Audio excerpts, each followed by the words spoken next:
Bonjour à tous, bienvenue dans le savoir africain, dans la renaissance africaine. Bienvenue dans Esprit et Liberté, votre nouvelle chaîne qui vous invite à venir vous exprimer en totale liberté avec votre connaissance ou votre savoir. Pour mon premier podcast, j'ai une question pour ne pas déroger à la règle, bien sûr, de la chaîne. C'est la question du jour. Qu'est-ce qui est pour vous la responsabilité ? Qu'est-ce que ça signifie pour vous, la responsabilité? Voilà la question du jour. Je vous invite à répondre dans les commentaires et surtout liker et partager. Alors, je vais vous donner mon avis, tout simplement. Il y a 3 facteurs. Il y a plusieurs facteurs au niveau de la responsabilité, mais je vous donne 3 facteurs qui sont très importants par rapport à la responsabilité. Alors, pour moi, la première des choses, c'est la maturité. Donc, puisque la responsabilité vous permet en même temps de grandir et d'être encore plus mature.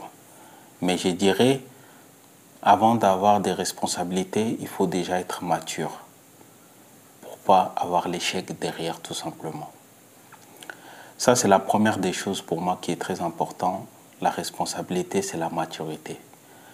Et la deuxième des choses, je dirais, la responsabilité, c'est la santé mentale aussi. Il faut avoir un très bon santé mentale pour assumer des responsabilités, car assumer sa responsabilité et assumer ce qui va avec la responsabilité vous permet d'avoir un bon santé mentale. Puisque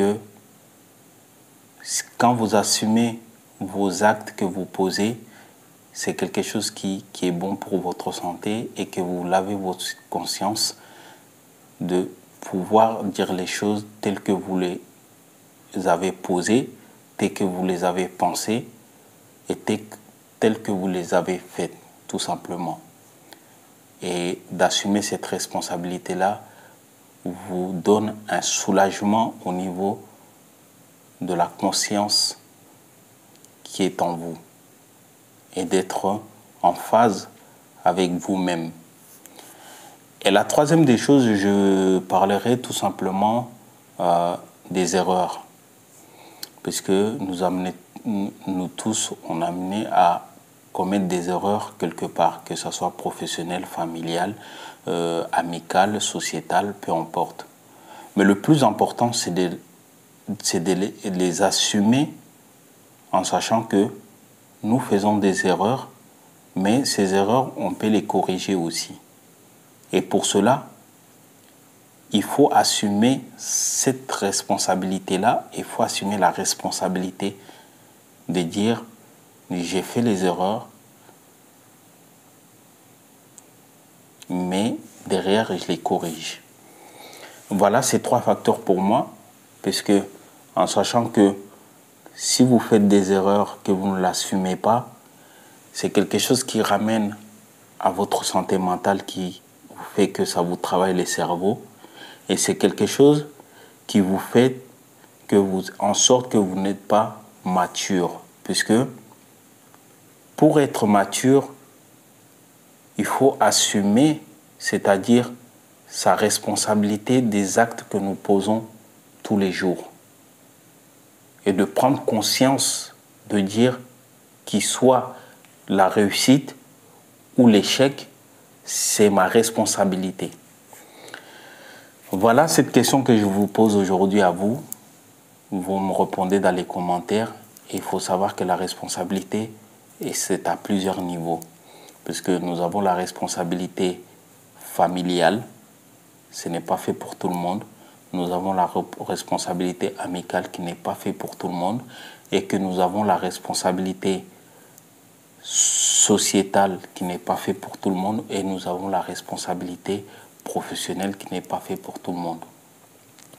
Malheureusement, beaucoup d'entre nous sont responsables et en même temps irresponsables. Pourquoi j'ai dit responsable et irresponsable? Puisque beaucoup veulent les responsabilités mais ne veulent pas assumer leurs responsabilités de ce que qu'ils mettent en place. Les actes qu'ils mettent en place ne l'assument pas. Et voilà notre société, nous voulons tout et en même temps ne pas avoir la responsabilité derrière de ce que nous voulons. Et j'ai amené à faire cette vidéo de vous dire tout simplement les règles de ma chaîne.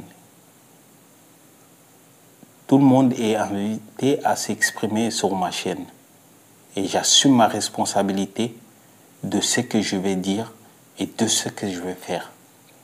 Mais je ne suis pas responsable des gens qui viendront sur ma chaîne, qui sortiraient des choses à laquelle que ça vient de eux. Mais je serai là pour prendre ma responsabilité de recadrer des choses que je trouve anormales sur ma chaîne. C'est une chaîne de liberté. Tout le monde peut venir s'exprimer.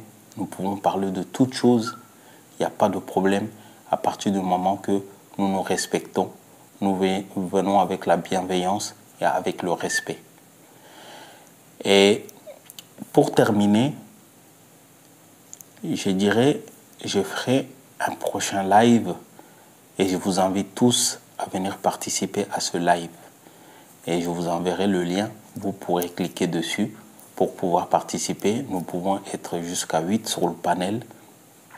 Et le live va consister à parler de la Coupe d'Afrique des Nations. Pourquoi parler de la Coupe d'Afrique des Nations?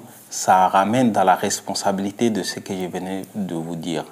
Nous allons parler de la Coupe d'Afrique des Nations qui se déroule actuellement en Côte d'Ivoire. Et nous allons parler de football, bien sûr, mais nous allons parler des choses les plus importantes et que c'est-à-dire l'investissement que nous mettons dans la Coupe d'Afrique des Nations. Est-ce que c'est une priorité pour le peuple africain de pouvoir organiser tel événement avec des millions de dollars ou des millions d'euros ou des milliards de francs CFA que nous dépassons dans cet événement pour quelque chose qui dure un mois? Qu'est-ce que nous faisons des infrastructures après? Et la question que je pose, pourquoi autant de millions ou de milliards de francs CFA en sachant que la population manque d'eau potable, en sachant que la population manque des infrastructures, que ce soit l'électricité, que ce soit les autoroutes, que ce soit toutes choses, et à savoir aussi que la population manque de pôles de santé, tout ce qui est au niveau des hôpitaux, des dispensaires, donc tout simplement des médecins. Est-ce que c'est la priorité d'un pays africain de pouvoir organiser telle chose en sachant que nous manquons véritablement des écoles, des structures d'enseignement? Est-ce que c'est la priorité de pays africains de pouvoir organiser telle chose alors que nous savons tous aujourd'hui que nos enfants traversent la Méditerranée pour venir se chercher et qui meurent en route? Donc voilà la responsabilité à laquelle que je trouve que nos États, c'est-à-dire nos responsables politiques, n'assument pas leurs responsabilités tout simplement. Donc je vous dis à très bientôt pour lancer ces lives et je reviendrai vers vous.